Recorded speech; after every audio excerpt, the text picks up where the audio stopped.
पहला सवाल, हजरत मोहम्मद सल्लल्लाहु अलैहि वसल्लम ने किस दरख्त को बुलाया और वो चलकर आया? 5, 4, 3, 2, 1।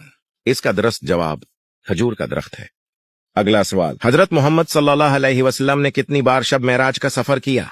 5, 4, 3, 2, 1। इसका दुरुस्त जवाब एक बार है। अगला सवाल, हजरत मोहम्मद सल्लल्लाहु अलैहि वसल्लम ने कितने बच्चों को अपने लुआब से शफा दी? 5, 4, 3, 2, 1। इसका दुरुस्त जवाब 7 बच्चे है। अगला सवाल, हजरत मोहम्मद सल्लल्लाहु अलैहि वसल्लम ने किस जानवर को दोबारा जिंदा किया? 5, 4, 3, 2, 1। इसका दुरुस्त जवाब ऊंट है। अगला सवाल, हजरत मोहम्मद सल्लल्लाहु अलैहि वसल्लम ने किस मौके पर पत्थरों को कलमा पढ़ते सुना? 5, 4, 3, 2, 1। इसका दुरुस्त जवाब जंग बद्र है। अगला सवाल, हजरत मोहम्मद सल्लल्लाहु अलैहि वसल्लम ने कितनी मर्तबा सूरज को पलटाया? 5, 4, 3, 2, 1। इस आखिरी सवाल का जवाब सिर्फ एक सच्चा मुसलमान ही कमेंट में दे सकता है।